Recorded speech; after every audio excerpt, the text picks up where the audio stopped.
Bonjour à tous. Et oui, merci, un grand merci à Mathieu et à Ecom Documentation donc, de m'avoir invité à cette journée d'études. Le son est bien? Oui, nickel. Ça va? D'accord.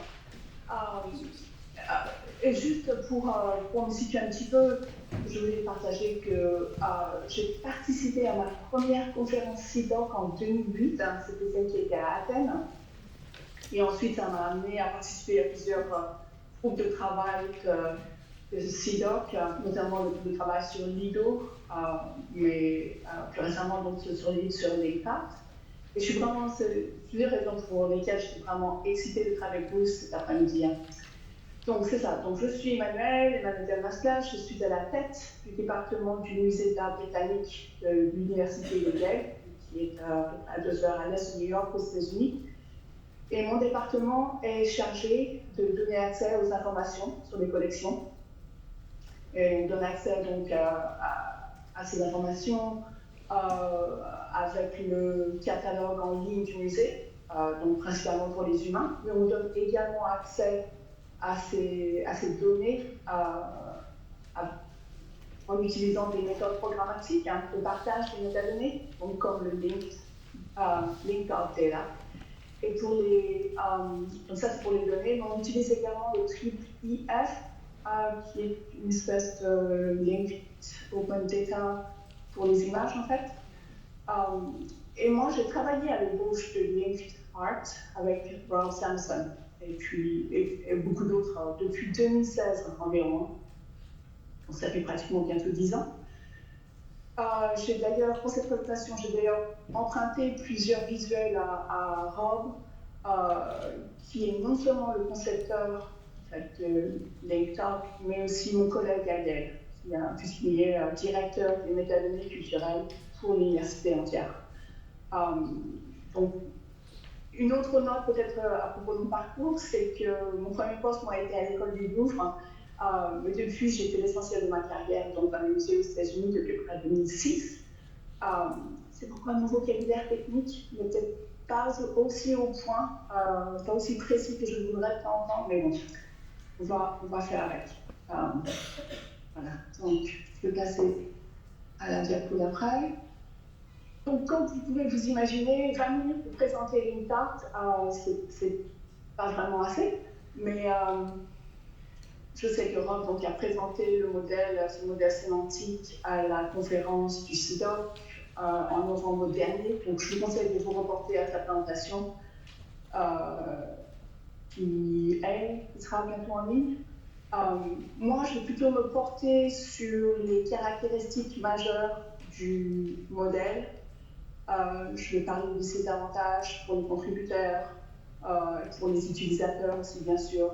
Et finalement, j'illustrerai mes propos avec des exemples concrets qui seront vraiment centrés sur la plus grande application de LinkedIn à l'heure actuelle, qui est le catalogue en ligne des collections, de toutes les collections de Yale. Et ce projet s'appelle LUX, L-U-X. Ça vient du mot du motto de l'université de Yale. Voilà. Et puis ensuite, à la fin, donc, je finirai avec les réflexions sur l'intelligence artificielle, parce que c'est le fil conducteur de la journée. Très bien. Donc, LinkedIn, qu'est-ce que c'est? LinkedIn, c'est 3 choses. Mais c'est tout d'abord un profil d'application qui peut être utilisé pour décrire les ressources du patrimoine culturel, notamment les œuvres d'art, mais aussi les activités du musée. LinkedIn est très pratique puisqu'il définit les modélisations et les termes communs pour que finalement les résultats, les données résultantes puissent être utilisées facilement. Une chose importante à garder en tête, c'est que ces modélisations qui sont prescrites par l'INCAT sont vraiment basées sur des données et des cas d'utilisation qui sont réels. Et j'en parlerai un peu plus d'ici quelques minutes, mais c'est vraiment une des caractéristiques majeures de l'INCAT. C'est un C'est un modèle théorique qui emprunte beaucoup au CIDOC CRM, dont vous avez parlé ce matin, mais qui est vraiment ancré dans la réalité et les activités de tous les jours du musée. Donc, LibTart recommande des modélisations, des classes sémantiques et des termes.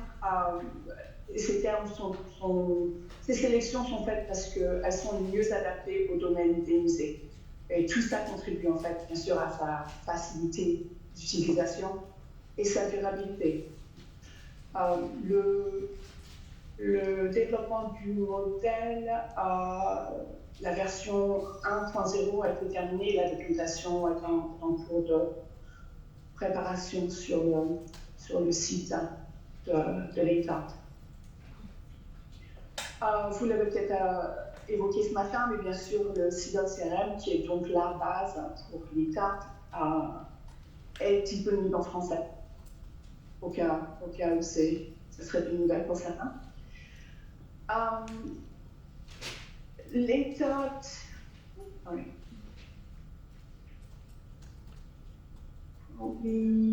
C'est one slide. La deuxième chose que LibTart est, c'est une communauté. C'est une communauté qui travaille ensemble pour créer ces modélisations.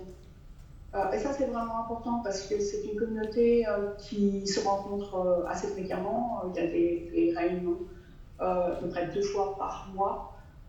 Il y a plein d'indications de comment participer à la communauté sur notre site internet, bien sûr. C'est aussi une communauté qui est un petit peu diverse dans le sens où il y a non seulement des développeurs, mais il y a aussi des anthologistes, des catalogueurs, des conservateurs, des commissaires d'exposition. Il y a vraiment un peu de tout. C'est ce qui crée cette richesse et cette force finalement de la communauté, mais aussi du résultat qu'il produit. Et LibTart, et ça c'est vraiment également très important, spécifie les API qui permettent d'accéder aux données du modèle et de les implémenter avec des logiciels qui sont assez courants finalement. Donc finalement, LibTart fournit un cadre théorique, des modélisations très spécifiques adaptées au domaine et à la fois les outils. Donc tout ça, vraiment, ça contribue à son succès finalement.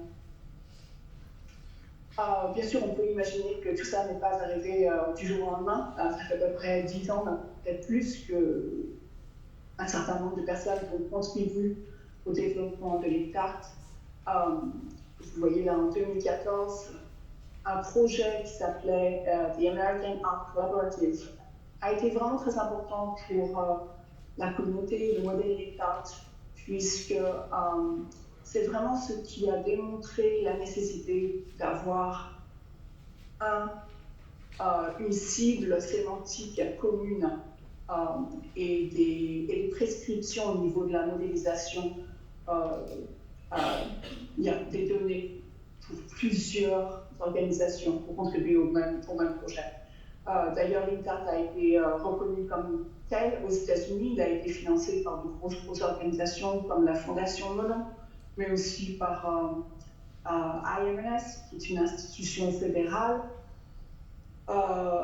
qui finance les musées et les bibliothèques.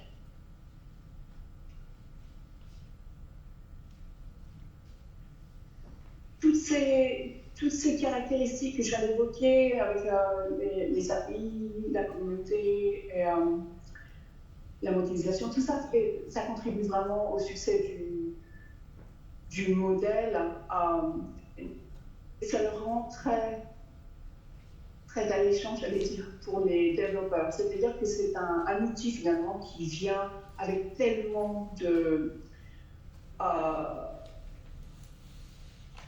guides à comment l'utiliser.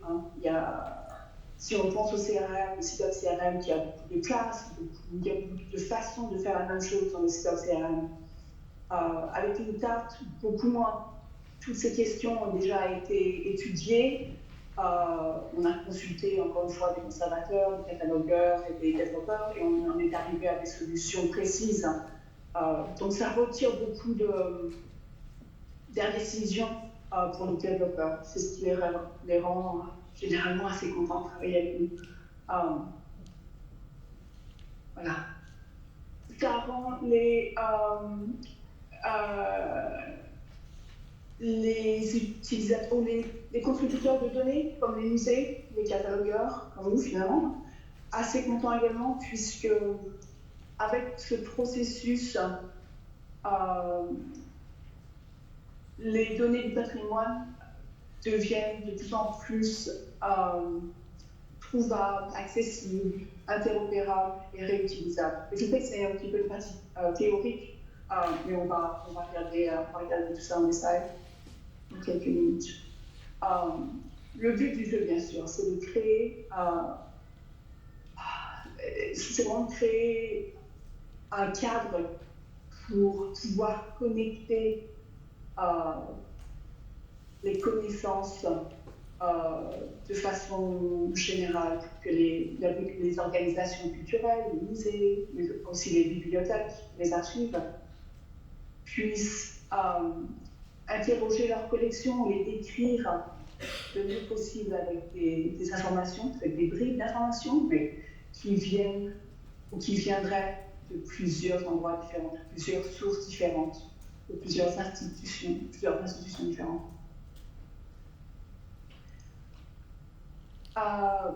C'est vraiment une diapo pour résumer les caractéristiques majeures de une carte, qui est conçue pour la facilité d'utilisation, encore une fois, ce qui contribue à sa durabilité. Donc la présence d'API est très très importante. Et comme je viens de dire, donc, sa première version vient d'être publiée.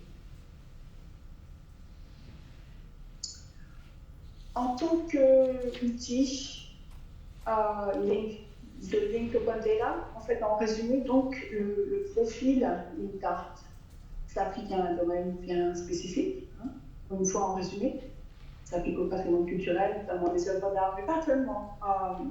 Le musée d'histoire naturelle de l'Université de Yale participe au projet que je vais évoquer un peu plus tard. Donc, pas seulement les œuvres art, comme les peintures ou les dessins. Le modèle de base, c'est le CRM, avec une pointe vers une ontologie bien précise. Encore une fois, l'État suggère fortement l'utilisation de vocabulaire bien spécifique. Tous les vocabulaires du Getty, les AAT, mais ULAN aussi et le TGN sont recommandés. Le format des outputs, donc c'est JSON Ready. Et tout ça contribue à un objectif qui est vraiment de pouvoir répondre à des cas d'utilisation à peu près à 90%. Et ça aussi, c'est important de garder en tête parce que LinkArt ne va pas essayer de répondre à toutes les questions posées par les musées ou par les utilisateurs. Il y a certaines questions qui sont vraiment pas très fréquentes, dont LinkArt ne se pose pas trop finalement. Donc là, vous commencez déjà à sentir qu'il y a une espèce de compromis à faire entre la facilité d'utilisation et puis l'exhaustivité des données qui sont utilisées.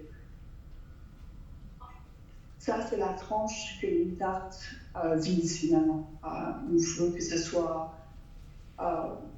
facile d'utiliser avec plus de données les plus riches, mais peut-être que certaines sont juste trop complexes, trop sophistiquées. Et pour ces 10% qui ne sont pas vraiment couverts ou adressés par le modèle, en fait, ça nous préoccupe, c'est sûr. Et notre réponse, c'est de dire que tout ça, c'est un travail en fait, en commun et qui va s'améliorer avec la participation de collègues différents. Mais que tout ça, ça demande du temps et des ressources. Donc le niveau le plus exhaustif, ça ne nous intéresse pas vraiment parce que nous, on est vraiment dans cette tranche-là.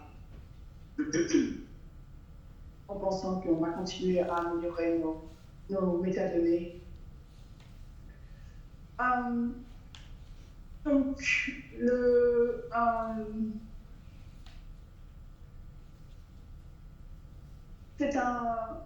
c'est un outil de mise au point d'état, donc on raisonne en termes de graphes de connaissances, hein, donc on n'est plus dans une espèce d'univers tabulaire, on est vraiment dans un cheminement des connaissances. On parle d'entités qui sont en fait des choses que l'on peut saisir dans nos mains, ça peut être également des idées. Et puis la façon dont toutes ces entités sont reliées en elles-mêmes, entre elles-mêmes.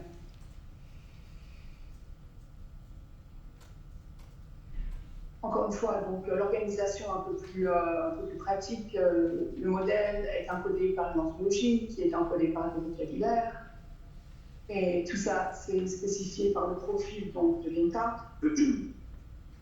et qui est offert par les API. Au niveau de cette idée de la durabilité, ça c'est un visuel en fait qui résume un petit peu le propos, c'est-à-dire que dans les musées, vous le savez tous, on est souvent confronté à des descriptions d'objets de collection, mais qui ne sont en fait que du texte, qui ne sont pas du tout structurés, ou pas encore structurés. Donc c'est ce travail d'évolution à l'intérieur des institutions, et en sachant que ce travail n'est pas seulement fait pour avoir des bases de données qui sont propres, mais ça a vraiment un impact sur ce qu'on peut faire avec ces données. Vous avez vu le CFTOC CRM ce matin, donc ça c'est vraiment la façon dont les métadonnées sont organisées à un très très haut niveau. Ce qui est important de se souvenir en fait ici, c'est que le point central de toute modélisation va être une activité. C'est-à-dire que une date ne sera jamais toute seule sans avoir une action, une activité reliée à elle.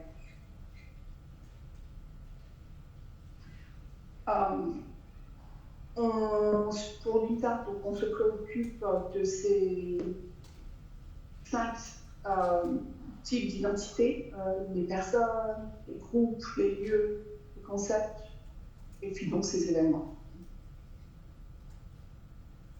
Et on a divisé le monde dans encore ces 5 classes. Donc, il y aura une classe pour les objets créés par les humains, une classe pour les objets linguistiques, une classe pour les éléments visuels, autre pour les objets numériques, et finalement les groupes. Donc comment faire ça en pratique? Voilà une notice d'objet que l'on a tous vu, je crois. Et l'amphore ici va être écrit par un numéro, une identifiant. Elle aura un type et elle aura un cartel qui va être lu par les humains. Et tout est comme ça. Son type, le type d'objet, c'est une amphore. On rajoute à ce graphe, l'amphore est classifiée avec un type qui a un cartel ou une appellation bien précise. La même chose avec le titre, et on continue comme ça à agrandir le graphe. Voilà. Bon, ça c'était un petit peu la partie plutôt théorique. Si on regarde comment on l'applique, l'exemple de Yale qui a été... donc ça c'est le catalogue en ligne de toutes les collections de Yale qui a été lancé l'année dernière, l'été dernier. C'est un bon exemple. Donc entre 2018 et 2023, l'Université de Yale a conçu et en œuvre et publié donc une nouvelle application de découverte pour nous permettre un accès numérique unifié à tous les objets dans ces musées, ces bibliothèques, ces archives, et aussi ces collections spéciales, bien sûr. Cette application s'appelle LUX, L-U-X, et elle a été construite à l'aide de Linked Open Data et LINTART. LINTART, c'est donc le modèle qui sous-tend, le modèle sémantique qui sous-tend l'intégration de toutes ces collections de domaines différents. L'application est en production maintenant, ce catalogue en ligne, vous pouvez y aller aujourd'hui. Il est très utilisé par nos professeurs, le staff, les étudiants, le grand public.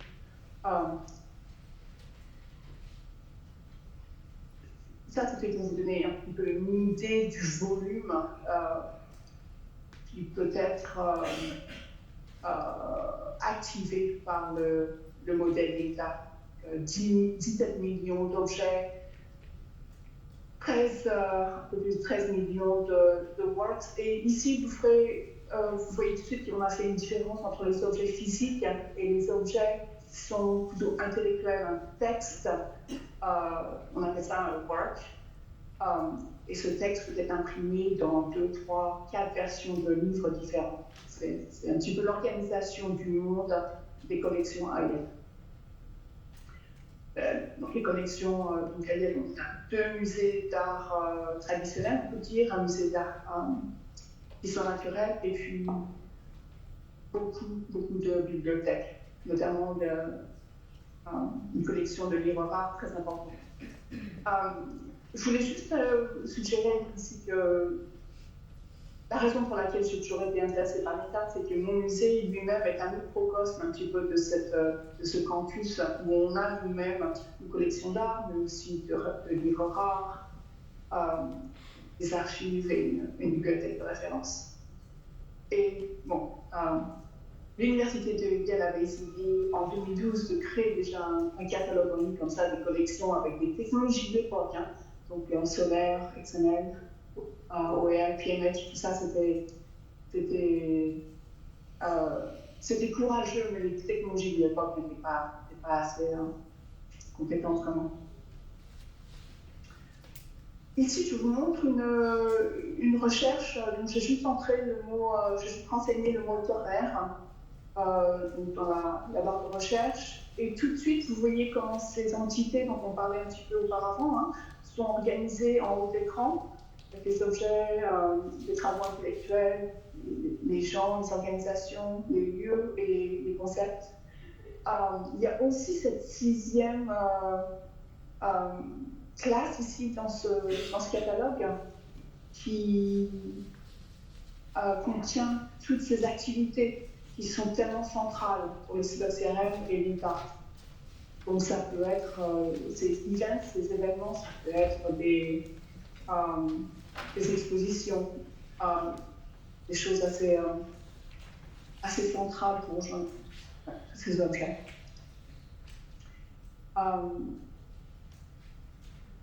L'INTART, à travers ce catalogue en ligne de Yale, fait un travail formidable dans le sens où il va chercher des informations dans des référentiels à l'extérieur de Yale. Ce que nous ne faisons pas au niveau local dans notre catalogue. Ça, c'est juste À la fin de la journée, en fait, ce qui se passe, c'est que LinkedArt nous permet de répondre à des questions qui sont vraiment assez compliquées, comme y a-t-il des peintures à Yale qui représentent des paysages californiens peints par des artistes européens au XIXe siècle.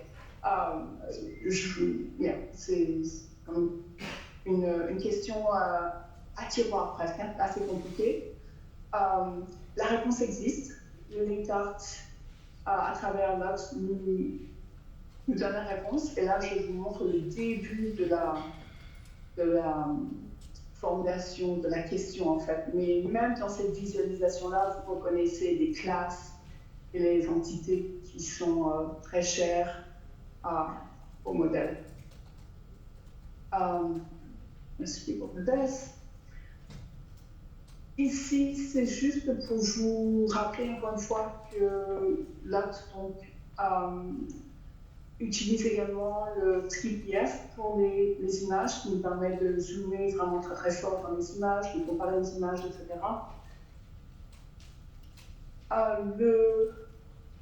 Le modèle sémantique nous permet également de trouver les liens entre les peintures et les bibliographies. C'est-à-dire que là, pour cette peinture de Turner, j'ai toute une liste de livres dans lesquels la peinture est soit décrite ou soit illustrée. Ce qui est plutôt innovant comme résultat. Donc on parlait des expositions il y a une minute. Oui. Voilà un exemple. C'est une exposition dans laquelle il y avait des objets de ma collection, également des objets de la collection du musée de la Galerie Yale. Et la façon dont c'est fait, on utilise en fait la même dénomination pour l'exposition.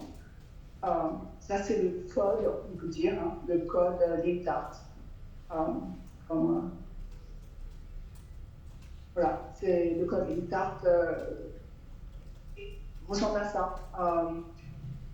Chaque notice d'objet dans Lux a son fichier JSON disponible au public. Donc, si vous faites une requête dans Lux aujourd'hui, vous allez chercher le fichier JSON, vous pourriez le trouver, le copier. Oui, donc LinkArt, oui, bien le supposer, ça a été un bonus pour l'université de Yale.